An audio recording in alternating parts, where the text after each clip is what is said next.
Assalamualaikum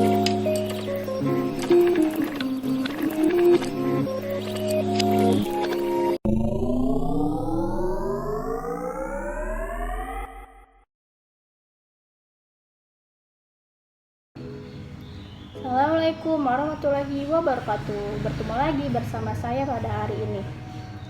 Pada hari yang cerah ini, izinkan saya membahas tentang ketentuan umum perpajakan.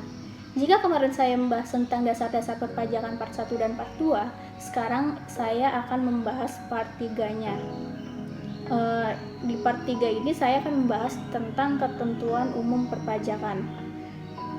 Ketentuan umum perpajakan kita akan membahas terkait NPWP, NPWP, SPT, SSP, SKP, dan STP.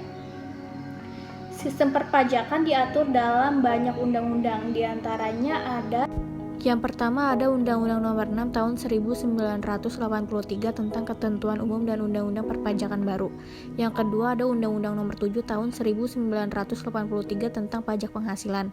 Yang ketiga ada Undang-Undang Nomor 8 Tahun 1983 tentang Pajak Pertambahan Nilai Barang dan Jasa dan Pajak Penjualan atas Barang Mewah. Yang keempat ada Undang-Undang Nomor 12 Tahun 1985 tentang Pajak Bumi dan Bangunan. Yang kelima ada Undang-Undang Nomor 13 Tahun 1985 tentang Bea Materai.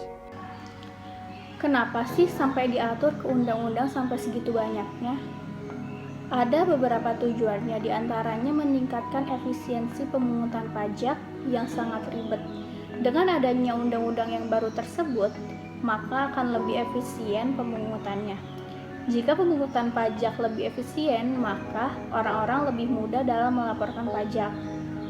Ketika lapor pajak sudah lebih mudah, kemungkinan orang-orang mau bayar pajak. Dan yang terakhir, untuk menerapkan prinsip self-assessment. Kita masuk ke tahap selanjutnya, yaitu NPWP. NPWP apa sih? NPWP itu kartu identitas bahwa kita telah terdaftar sebagai orang yang wajib membayar pajak. Siapa sih yang wajib membayar pajak? Yang wajib membayar pajak itu adalah orang yang sudah memiliki penghasilan baik badan maupun pribadi. NPWP itu peranannya sangat penting di dalam hidup kita. Contohnya jika kita ingin membeli rumah, ingin membuka tabungan di bank, atau mengkredit motor atau mobil dan lain sebagainya, pasti akan ditanyakan NPWP. Tapi jika belum mempunyai penghasilan, maka hukumnya tidak wajib membayar pajak. Jika ada orang yang sengaja tidak membuat NPWP padahal dia sudah memiliki penghasilan, maka ada sanksinya untuk orang bandel tersebut. Apa sih sanksinya? Sanksinya itu hukum pidana kurungan selama 6 bulan, itu minimal, dan maksimalnya 6 tahun kurungan. Berikutnya ada NPPKP, nomor pengukuhan pengusaha kena pajak. Kalau tadi untuk karyawan, nah yang ini untuk pengusaha. Pengusaha juga harus ada nomornya, namun ada istilahnya yaitu pengusaha kecil. Nah, kalau pengusaha kecil ini adalah pengusaha yang omsetnya itu tidak lebih dari 4,8 miliar. Nah, itu yang dinamakan pengusaha kecil. Pengusaha kecil itu boleh tidak mempunyai NPPKP dan tapi dia juga boleh memiliki NPPKP karena pengusaha kecil. Jadi terserah dia mau punya NPPKP atau tidak. Berikutnya itu SPT, surat pemberitahuan. Munculnya SPT bagi orang yang sudah mempunyai NPWP. Biasanya SPT muncul di awal tahun atas penghasilan orang tersebut di tahun sebelumnya.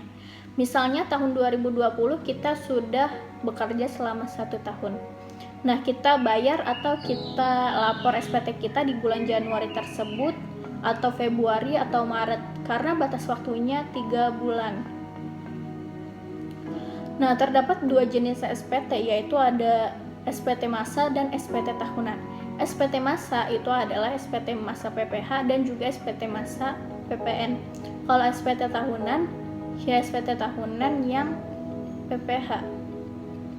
Setelah kita dapat SPT, kita laporkan SPT tersebut. Kalau kita gak lapor SPT, kita maka akan kena sanksi. Sanksinya apa sih? Sebagai berikut.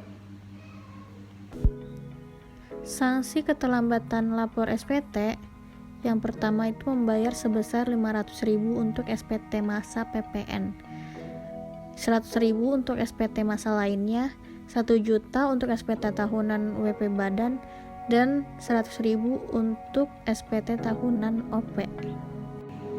Berikutnya ada SSP, Surat Setoran Pajak. SSP adalah bukti pembayaran atau penyetoran pajak yang telah dilakukan dengan menggunakan formulir atau telah dilakukan dengan cara lain ke kas negara melalui tempat pembayaran yang ditunjukkan oleh Menteri Keuangan. Setelah SSP, mungkin muncul yang namanya SKP, Surat Ketetapan Pajak. SKP adalah surat ketetapan yang meliputi surat ketetapan pajak kurang bayar, surat ketetapan pajak kurang bayar tambahan, surat ketetapan pajak nihil, dan surat ketetapan pajak lebih bayar. Dan yang terakhir, itu ada surat tagihan pajak atau STP. Kalau sudah muncul nih surat tagihan pajak, berarti kalian nggak lapor SPT-nya. Hati-hati nih yang dapat surat tagihan pajak. Kita harus membayar pajak tepat pada waktunya, diawali dengan membuat NPWP. Itulah tadi pembahasan terkait ketentuan umum pajak yang bisa saya sampaikan. Kurang lebihnya mohon maaf. Wassalamualaikum warahmatullahi wabarakatuh. Jangan lupa like, comment, subscribe, and share ya. See you next time.